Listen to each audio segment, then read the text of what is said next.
Phùng Thiệu Phong và Triệu Lệ Dĩnh, một người phụ nữ mạnh mẽ và một người đàn ông yếu đuối, không phải là cặp đôi hoàn hảo, và cư dân mạng đang kêu gọi họ đừng tái hôn.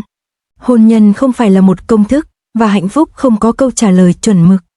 Câu chuyện về Triệu Lệ Dĩnh và Phùng Thiệu Phong cho chúng ta thấy, khi hai vì sao xoay chuyển theo hai hướng khác nhau, ngay cả sự chờ đợi nhẹ nhàng nhất cũng không thể chống lại sự tàn phá của thời gian. Một người phụ nữ mạnh mẽ và một người đàn ông yếu đuối không phải là tội lỗi, nhưng những nỗ lực ngược chiều cuối cùng cũng chỉ là vô ích. Phùng Thiệu Phong và Triệu Lệ Dĩnh, cặp đôi này là một làn gió mới trong làng giải trí, nhưng cũng là một cú trượt dài thảm hại. Ai có thể ngờ rằng chuyện tình giữa hai ngôi sao này lại hấp dẫn hơn cả một bộ phim truyền hình, xoay quanh cùng một chủ đề. Liệu một người phụ nữ mạnh mẽ và một người đàn ông yếu đuối có thực sự hợp tác được với nhau? Tin đồn về hôn nhân, ly hôn và tái hôn lan truyền khắp nơi, và cư dân mạng nhanh chóng lên tiếng. Có người ủng hộ, có người lắc đầu, và họ gần như đấm vào bàn phím. Họ kết hôn vào ngày 16 tháng 10 năm 2018, và ngay khi họ chính thức công bố kết hôn, Weibo gần như tê liệt.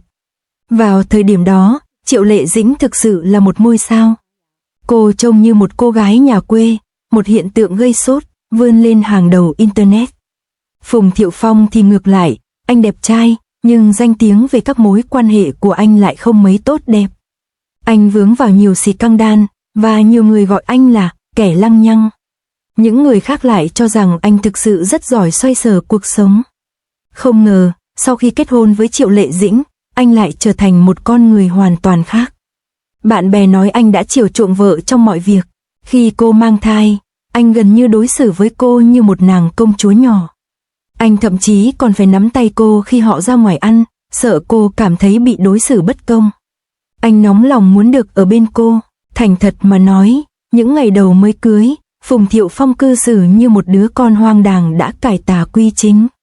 Anh chăm sóc cô cả trong nhà lẫn ngoài xã hội, đúng là một sự hiện diện đáng giá ngàn vàng. Đáng buồn thay, màn kịch đó không kéo dài được lâu. Ngày 23 tháng 4 năm 2021, cặp đôi bất ngờ tuyên bố ly hôn, khiến cư dân mạng choáng váng. Cư dân mạng đã đồn đoán về thời điểm họ sẽ sinh thêm con. Nhiều lý do được đưa ra cho việc ly hôn, trong đó phổ biến nhất là sự thiếu thốn tình cảm và tính cách không hợp nhau. Nói về điều này, hai người có tính cách thực sự khác biệt. Triệu Lệ Dĩnh trông nhỏ nhắn và thanh tú, nhưng sâu thẳm bên trong cô là một người phụ nữ chăm chỉ. Cô luôn nỗ lực hết mình trong mọi việc và cực kỳ coi trọng sự nghiệp. Ngược lại, Phùng Thiệu Phong luôn được coi là người nhẹ nhàng, hiền lành, kiểu người đàn ông hết lòng vì gia đình.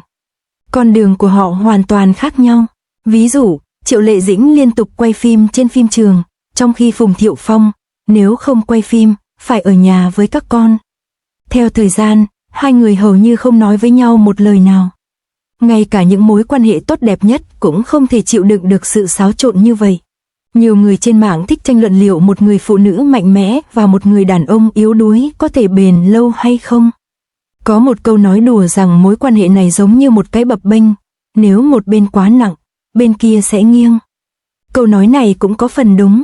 Sự nghiệp của Triệu Lệ Dĩnh đang thăng tiến, trong khi Phùng Thiệu Phong như một quả bóng bay, lơ lửng phía sau, không thể theo kịp.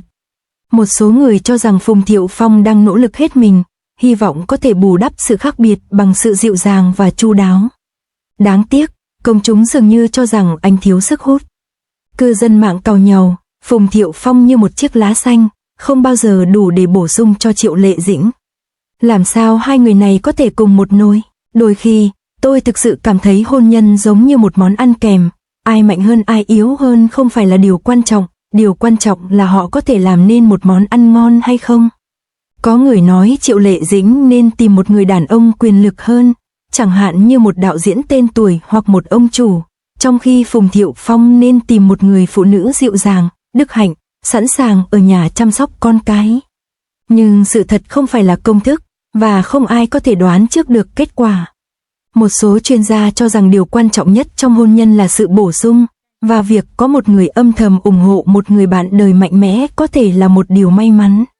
Nghe có vẻ hợp lý, nhưng khi áp dụng vào hai người này, điều đó có vẻ không đúng lắm. Không ai ngờ cuộc ly hôn lại trở nên căng thẳng đến vậy. Có rất nhiều lời kêu gọi tái hôn trên mạng.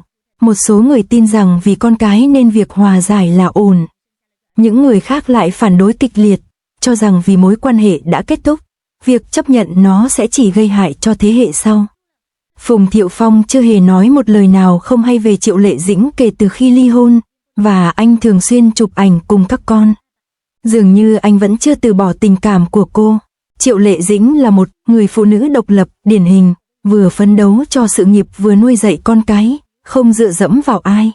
Các nhà tâm lý học cho rằng chìa khóa để tái hôn sau ly hôn không phải là việc có con hay không, mà là liệu cặp đôi có thực sự sẵn sàng giải quyết những mâu thuẫn trước đây hay không. Nếu họ chỉ cố gắng ở bên nhau vì con cái, không khí gia đình chắc chắn sẽ căng thẳng. Tốt hơn hết là nên tách ra và tạo cho con cái một môi trường thoải mái hơn. Một cư dân mạng nói, con cái không phải là cái cớ, hạnh phúc mới là cái cớ. Những người khác phản pháo, làm sao con cái có thể hạnh phúc khi không có cha mẹ?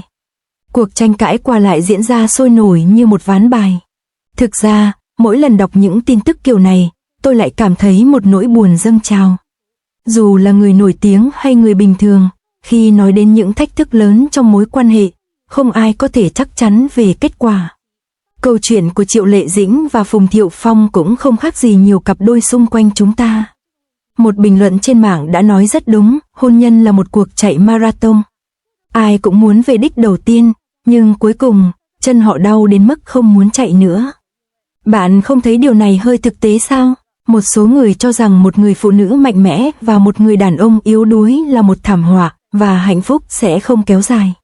Những người khác lại tin rằng không có câu trả lời chuẩn mực nào cho hạnh phúc, chìa khóa nằm ở cách hai người làm việc cùng nhau.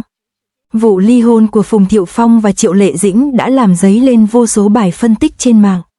Nhưng câu chuyện của họ vừa đơn giản vừa phức tạp, cả hai đều muốn làm điều tốt nhất cho gia đình và nỗ lực hết mình. Họ chỉ đơn giản là đi theo những con đường khác nhau, cuối cùng chia tay. Nhưng chẳng phải ai cũng vậy sao?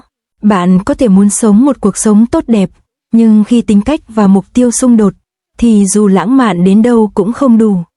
Lấy Triệu Lệ Dĩnh làm ví dụ, sự nghiệp của cô đang bùng nổ, trong khi Phùng Thiệu Phong lại lùi một bước và trở thành một ông bố nội trợ. Theo thời gian, khoảng cách chắc chắn sẽ lớn dần. Vấn đề không phải là ai đúng ai sai, đơn giản là không thể giải thích một cách logic về mối quan hệ đến mức này. Không chỉ người nổi tiếng, điều này cũng xảy ra với chúng ta. Người phụ nữ phấn đấu cho sự nghiệp, người đàn ông chăm sóc gia đình, và theo thời gian, họ nhận ra mình chẳng có điểm chung nào. Chỉ cần kiểm tra nhanh tin nhắn của họ cũng chỉ thấy những câu chuyện riêng của họ, khiến ngôi nhà lạnh lẽo như chiếc giường mùa đông.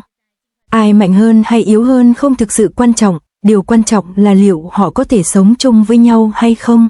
Trên mạng, những người ủng hộ và phản đối việc tái hôn đang tranh cãi rất sôi nổi. Có người nói, tái hôn là điều nên làm, đứa trẻ cần một gia đình trọn vẹn. Có người lại nói, gia đình bất hòa chỉ khiến đứa trẻ thêm đau khổ. Cả hai bên đều có lý.